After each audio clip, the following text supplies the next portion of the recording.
भक्ति रसामृत सिंधु में श्री रूप गोस्वामी जी महाराज ने जहाँ 64 प्रकार की भक्ति का निरूपण किया है, वहाँ उन्होंने कहा है ऊर्जाधरो विशेषेण।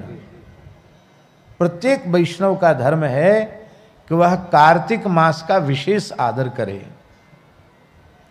सामान्य दिनों में जितना भजन साधन नियम करता हो, कार्तिक में उसे चौगुना कर देना चाहिए। चौगुना न कर सके तो कम से कम दुगुना तो जरूर करना चाहिए, ऐसा शास्त्रों में लिखा है। कार्तिक में दीपदान की भी बड़ी महिमा है। वैसे दीपदान 12 मास किया जाए उसकी बड़ी महिमा है, पर कार्तिक में दीपदान की विशेष महिमा है। इसलिए हमारे सनातन धर्म के ऋषि महर्षियों ने ऐसी परंपरा बना दी कि भले ही महीना भर कोई दीपदान न करे, पर दिवाली को तो दिया सब जलावेंगे, तो कम से कम इस महीना में एक दिन तो दीपदान हो जाए। कौन ऐसा होगा जो दीपावली को दीपक प्रज्वलित न करता हो? पर है पूरे महीने की विधि। और दीपक विशुद्ध वेद लक्षणा भारतीय देसी गाय के घृत से दीपक प्रज्वलित किया जाए तभी दीपदान की महिमा है। ऐसा घी उपलब्ध न हो प्रामाणिक रूप से तो शुद्ध तिल के तैल आदि से ही दीपदान करना चाहिए, घी से नहीं।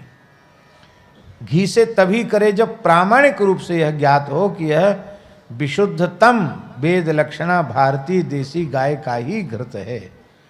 और ये विशुद्धतम जो विशेषण हमने लगाया है, ये बढ़िया से तो तभी संभव है जब आपके घर में गैया हो और आप अपने दूध जमा करके दही बना करके फिर बिलौना का घी निकालें, वो सबसे उत्तम है। इससे उत्तम कोई दूसरा नहीं।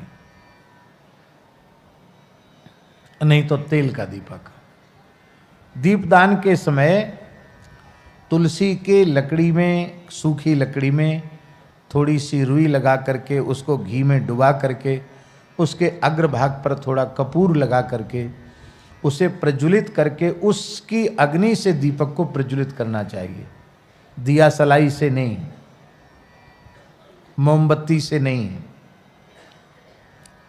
पुराण में लिखा है बाबा कि कार्तिक मास में एक बार श्रद्धा पूर्वक तुलसी के सूखे काष्ठ से भगवान के निमित्त दीपदान करता है तो उसे 60 करोड़ वर्ष तक भगवान के नित्य धाम में सेवा प्राप्त होती है।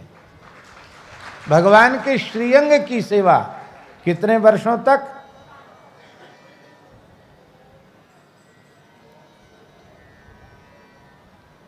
और जो बिना गिनती के दिया पे दिया प्रज्वलित करते हैं उनका तो, इसलिए हम बोलते हैं कि जो वैष्णव हो जाते हैं ना, उनका खाता चित्रगुप्त फाड़ के फेंक देते। कहाँ तक कलम घिसें?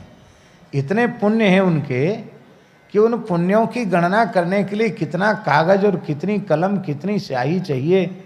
इसलिए कहते भैया अब तो ये भगवदीय जीव हो गया, अब इसके कोरे कागज पड़े हुए हैं, उस पर तो जय श्री कृष्ण लिखो, श्री कृष्णा शरणम लिखो, अब इसका तो सब खाता समाप्त है। वैष्णव के पुण्य की सीमा नहीं है और दीपदान करके उसका पुण्य अपने पास नहीं रखता। अनेन दीपदानाख्य कर्मणा श्री कृष्ण चंद्र प्रियताम नमम श्री कृष्णार्पणमस्तु श्री रामार्पणमस्तु, भगवान को अर्पित कर देता है। एक रानी थी बाबा, पुराणों में, स्कंद पुराण में कथा आती थी। सूर्यवंश की रानी थी, चक्रवर्ती सम्राट साम्राज्ञी थी वो। तो वो हमेशा दीपदान करती, बड़ा उसको प्रेम दीपदान में। नदी के सरयू जी के किनारे दीपदान, पीपल के नीचे दीपदान, तुलसी के नीचे दीपदान, बट के नीचे दीपदान, चौराहे पर दीपदान, आकाश दीपदान, ब्राह्मणों के यहाँ दीपदान, गौशाला में दीपदान। गौशाला में दीपक रखने की बड़ी महिमा है। तो एक बार विभांडक ऋषि आए और उन्होंने पूछा कि महारानी आपकी दीपदान रूपी कर्म में इतनी श्रद्धा क्यों है? उसने कहा महाराज अब तक किसी ने पूछा नहीं और ऋषियों से ब्राह्मणों से छिपाव दुराव रखना नहीं चाहिए, कपट नहीं करना चाहिए। इसलिए मैं बता रही हूँ, मैं पूर्व जन्म में चूहिया थी। क्या थी? चूहिया थी। तो मारजारी बिल्ली हमारे पीछे पड़ी, तो बिल्ली के डर के मारे मैं भगवान के मंदिर के, नारायण भगवान का मंदिर था, गर्भगृह में घुसी चली गई। और बिल्ली ने तो वहां भी मेरा पीछा नहीं छोड़ा, वो मंदिर में घुस गई। तो मैं भय के मारे सिंहासन पर चढ़ी और सिंहासन से कूदी, तो वहां जहां मंदिर में भीतर दीपक रखा था, दीपक के तेल में गिर गई। तो तेल में गिरने से क्या हुआ भैया जी? तेल में गिरने से क्या हुआ? कहते वो बत्ती जो मंदिर की थी वो धीमी पड़ गई थी, और मेरे गिरने से बत्ती आगे की ओर खिसक गई, सो और बढ़िया से प्रज्वलित हो गई। उस गरम तेल में गिरने से मेरे तो प्राण चले गए, मैं मर गई। किंतु धोखे से दीपक की बत्ती मेरे द्वारा गुणाक्षर न्याय से आगे खिसक गई थी। उस पुण्य के प्रभाव से मुझे सूर्य लोक की प्राप्ति हुई। कार्तिक मास में धोखे से दीपदान हो गया, दिया काऊ को, बत्ती काऊ की, तेल काऊ को, मैं तो चूया ही।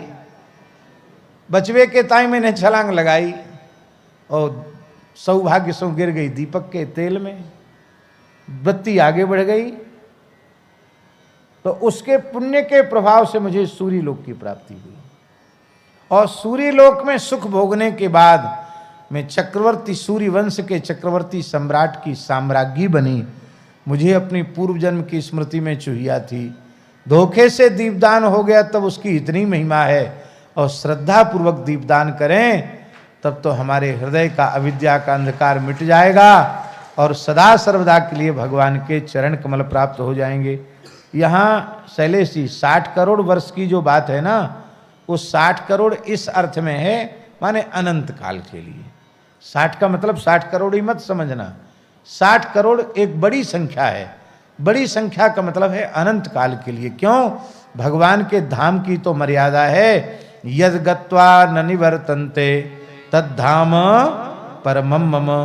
पर कुछ न कुछ तो कहना पड़ेगा, इसलिए 60 करोड़ की एक सीमा बता दी कि एक बार दीपदान कार्तिक में कर ले तो 60 करोड़ वर्ष तक की, और भगवान की नित्य धाम में नित्य सन्निधि और भगवान का नित्य कैंकर्य प्राप्त होता है।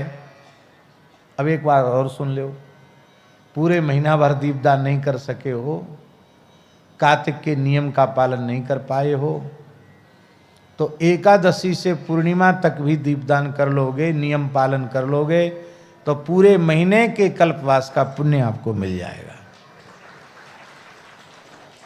पर पुण्य अपने पास रखना नहीं, चोर डकैत पीछे लगे हुए हैं।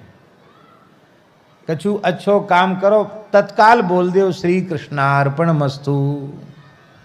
ऐसा बढ़िया फिक्स डिपॉजिट कर दो कि जहाँ किसी को हवा भी न लगे, और ऐसे केवल भगवान के चरण कमल हैं, जहाँ सत्कर्म भगवान को निवेदित हो जाता है तो वह अक्षय हो जाता है भगवत प्रीत्यर्थ। और भैया जी इससे एक लाभ और है। वो लाभ क्या है? वो लाभ ये है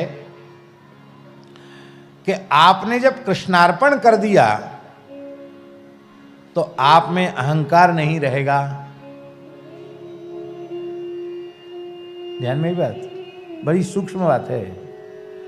और कृष्णार्पण करने के बाद भी अहंकार है कि मैंने इतना नाम, इतने लाख, इतने करोड़ नाम जप किया, या मैंने इतना दान किया, मैंने इतना पुण्य किया, तो इसका मतलब झूठ बोल रहे हो, तुमने कृष्णार्पण किया ही नहीं है।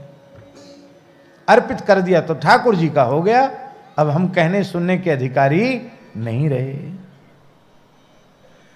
तो अहंकार से जीव, कर्तृत्वाभिमान से, कर्तापने के अहंकार से जीव बच जाता है। तो कार्तिक में दीपदान की महिमा है।